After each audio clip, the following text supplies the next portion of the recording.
3, 2, 1.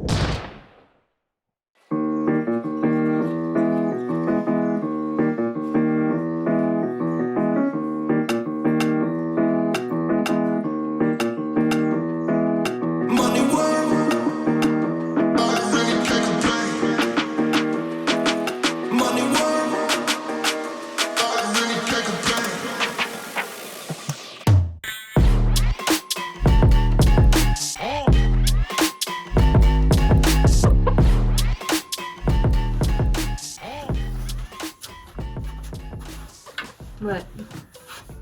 Action. Well, we made it to Colorado. Status check. Alarm went off at 5 a.m., which was plenty of time to make our 8 a.m. flight. But then we got a warning that our 8 a.m. flight is going to take off at 8:50 and get us to Washington Dulles at 10:30, which is precisely when our flight takes off from Dulles to Denver. So we were hoping to make the 6:30, but they didn't quite laugh at us when we got at the airport at the time they did, but it was a non-starter. 500 bags. We only checked 6 bags, 2 bikes, 3 bags, 1 car seat for Hazel. So now that actually gives us extra time to enjoy and bask in this luxurious empty airport.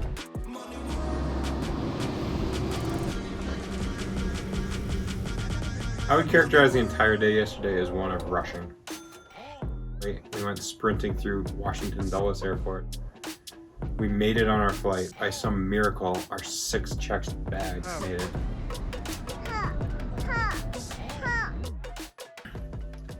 What's the point of complaining? Because we got this. It's pretty spectacular. It feels like the calm we needed. How about your preparation in general? Prompted by that cough. How do you feel? $1 million? You know, I would have said if I hadn't gotten a cold 8 days ago now, I would have said my preparation was as best as it could have been with the decision to even participate in this race and putting on Rooted Vermont just 2 weeks ago. But yeah, as a time-intensive block would maybe make me susceptible to, we both kind of came down with a little cold. Mine just decided to hang on much longer. So with every passing day, I'm getting a little bit better and hoping for the best, but I'm just gonna have to see what Saturday brings. So, traveled Wednesday. Today is Thursday. First thing tomorrow, you are gonna go meet up with your dear friend, Kristen.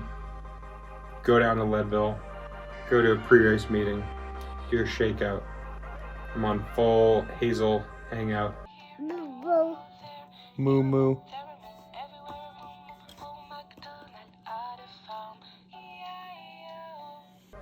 With the exception of having our very good friends David and Amy in town, who are gonna take care of Hazel for probably an hour or 2 each of the next 2 days so that I can sneak out on some bike rides.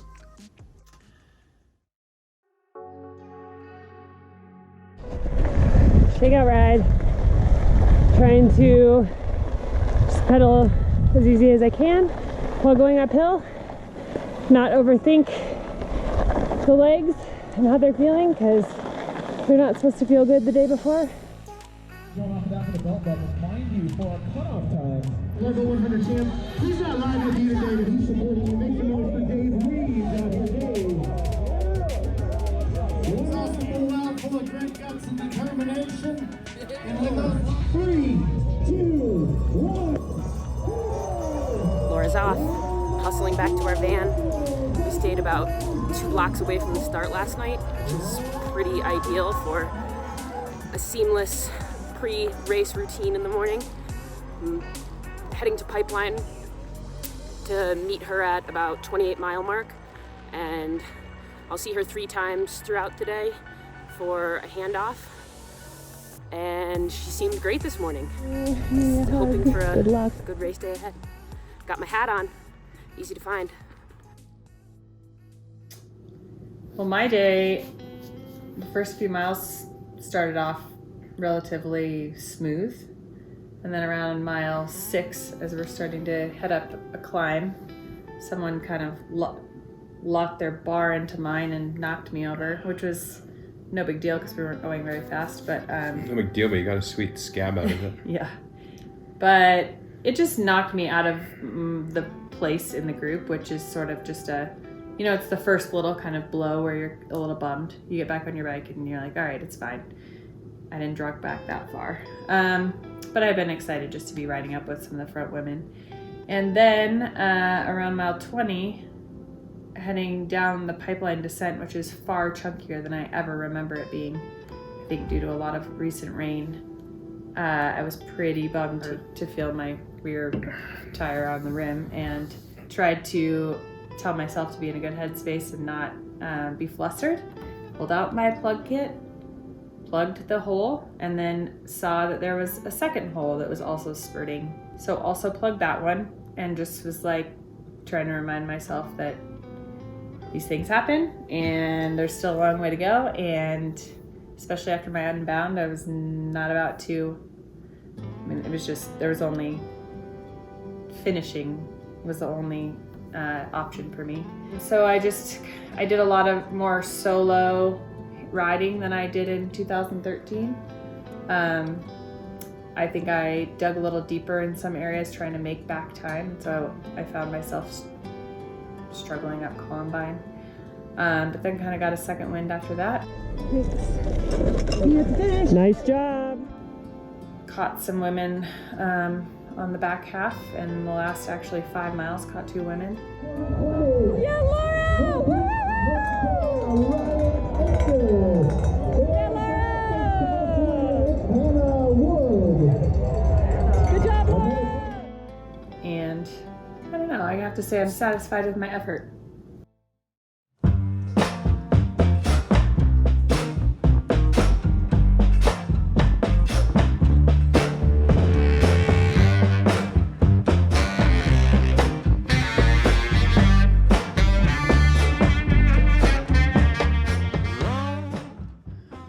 I feel adequate. I finished in 12th place. Laura finished in 12th place. So A, we're excited to have both tied, and B, we beat our general classification goal of besting our previous SBT in Leadville. And C, we think we won the couples Leadboat challenge, which is pretty great. Go team. Yeah, really hard race, very fast, heck of a lot of horsepower. Like every gravel race, it is a forever diminishing field. So we started with whatever, a couple thousand, many hundred, perhaps a couple thousand, who the heck knows. When I bid farewell to the group, I'd say there were about 11 people in front of me, which is why I finished 12th. And suffered all the way to the finish, but I don't know. Altitude kicks my butt. I think to my advantage last time, I did Leadville a week prior, and we stayed acclimatized, or got acclimatized by being up at Leadville, and then we went to Crested Butte, and then came here. Did the most training I could under the circumstances, and parent life is a thing.